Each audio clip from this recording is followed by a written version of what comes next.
Zaman pemerintahan masa penjajahan Belanda.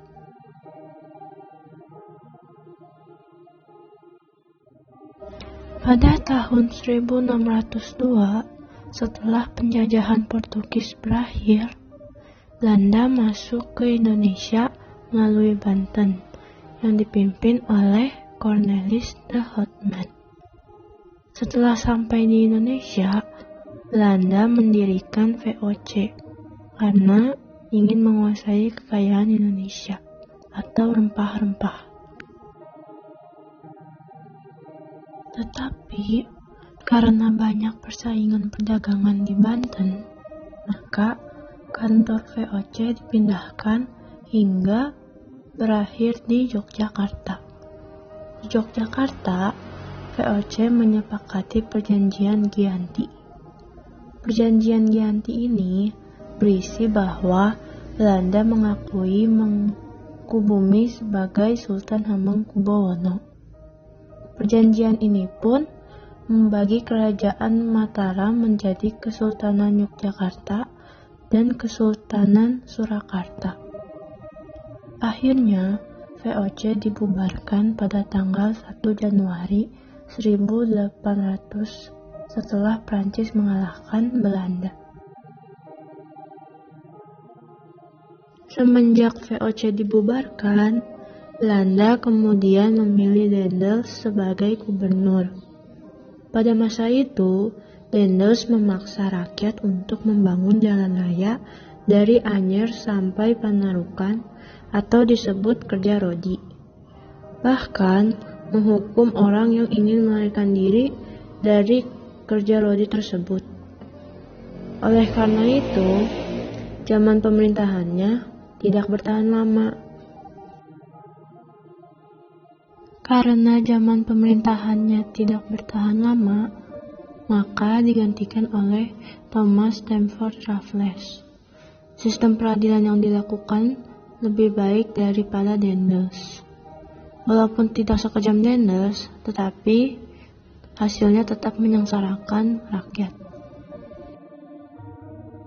Karena itu, maka digantikan oleh Johannes van den Bosch. Karena kebangkrutan VOC, maka ia menerapkan sistem kulturstelsel. Sistem kulturstelsel adalah sistem tanam paksa. Tujuan dari sistem tanam paksa tersebut adalah untuk meningkatkan ekonomi dengan mengekspor hasil panen ke negara lain. Sistem tersebut berhasil untuk menyelamatkan kebangkrutan VOC, tetapi terjadi wabah kelaparan. Hal tersebut disebabkan karena banyak hasil panen yang diekspor ke negara lain, sehingga banyak petani yang meninggal akibat kelaparan dan kelelahan bekerja. Banyak warga yang protes, sehingga kaum liberal menghapus dan mengganti sistem tanam paksa dengan kebijakan politik pintu terbuka yang diatur oleh Undang-Undang Agraria. Undang-undang ini memberi peluang pada pemodalan asing untuk menyewa tanah dari penduduk Hindia Belanda. Dengan berkembangnya modal, maka semakin banyak industri yang dapat dibangun. Oleh karena itu, diperlukan orang yang berpendidikan. Seiring dengan kritik di parlemen Belanda, Van de Venter, seorang ahli hukum Belanda, mengkritik dalam majalah The Gids. Kritik tersebut berisi bahwa yang diperoleh Belanda dari bumi Nusantara itu merupakan utang kehormatan atau an erasure. Ia berpikir bahwa utang harus dibayar. Oleh karena itu, ia mengusulkan utang tersebut dibayar dengan peningkatan kesejahteraan melalui politik etis atau trias politika.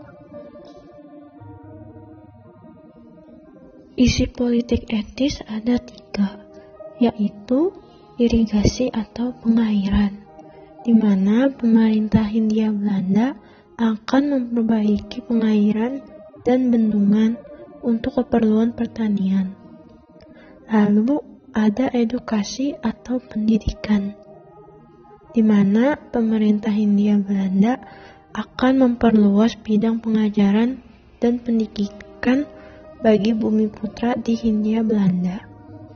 Dan yang terakhir, ada imigrasi atau perpindahan penduduk.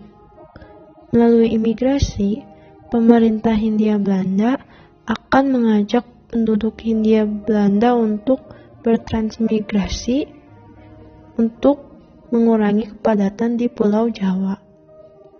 Melalui politik etis tersebut, pada tahun 1901, Ratu Wilhelmina mengumumkan bahwa diperlukan suatu penyelidikan terhadap kesejahteraan rakyat Jawa.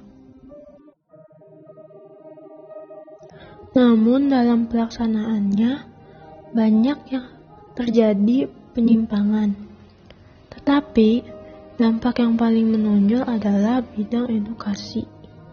Mereka mendirikan banyak sekolah-sekolah. Politik etis pun mendorong untuk didirikannya sekolah kedokteran di Hindia Belanda yang bernama Stovia pada tahun 1902. Dari sekolah tersebut, lahirlah golongan pergerakan kebangsaan Indonesia, yaitu Dr. Cipto Mangunkusumo, Dr. Wahidin Sudirohusodo, dan Sutomo. Melalui sekolah yang menerapkan pendidikan gaya barat, lahirlah golongan baru di Hindia Belanda yang disebut golongan elit baru. Golongan elit baru ini disebut juga sebagai golongan priai. Golongan ini banyak yang berprofesi sebagai dokter, guru, jurnalis, dan aparatur pemerintahan. Golongan ini memiliki pemikiran yang maju. Melalui pemikiran mereka, perjuangan kemerdekaan yang bersifat kedaerahan berubah menjadi bersifat nasional. Para priai mengubah strategi perlawanan fisik menjadi perlawanan berwadah organisasi. 3 organisasi yang muncul saat itu adalah Budi Utomo, Sarekat Islam, dan Perhimpunan Indonesia. Organisasi inilah yang memperjuangkan kemerdekaan Indonesia melalui parlemen, pers, dan pendidikan.